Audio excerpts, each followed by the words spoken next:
सत्यम सावरिया recording studio.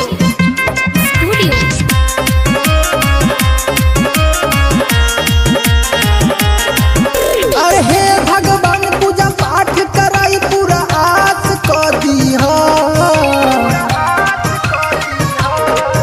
अरे हे भगवान पूजा पाठ कराई पूरा आस क दीहा। दिल में बसेला उ लइकिन के, दिल में बसेला उ लइकिन के परीक्षा में पास क दीहा। दिल में बसेला उ लइकिन के परीक्षा में पास क दीहा। अरे हे भगवान पूजा पाठ कराई पूरा आस क दीहा। अरे हे भगवान पूजा पाठ कराई पूरा आस क दीहा। दिल में बसेला उ लइकिन के, दिल में बसेला उ लइकिन के परीक्षा में पास क दीहा। दिल में बसेला उ लइकिन के परीक्षा में पास क दीहा।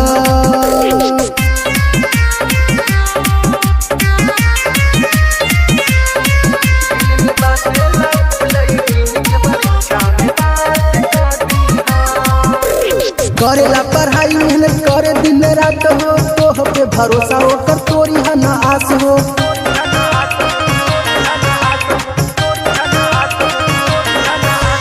करेला पढ़ाई मेहनत करे दिन रात हो, तोह पे भरोसा होकर तोरी है ना आस हो।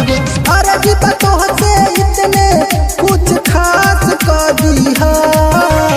अरे जीता तोह से इतने कुछ खास क दीहा। दिल में बसेला उ लइकिन के, दिल में बसेला उ लइकिन के परीक्षा में पास क दीहा। दिल में बसेला उ लइकिन के परीक्षा में पास क दीहा।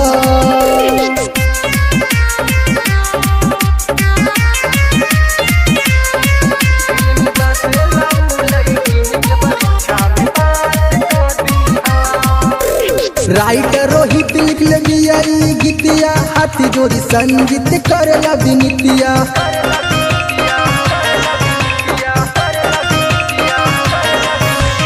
राइटर रोहित लिख लिया गीतिया, हाथी जोड़ी संगीत करेला विनितिया।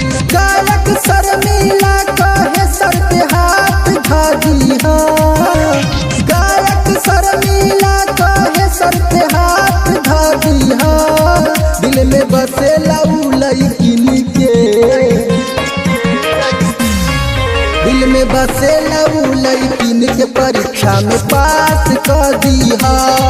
दिल में बसेला उ लइकिन के परीक्षा में पास क दीहा।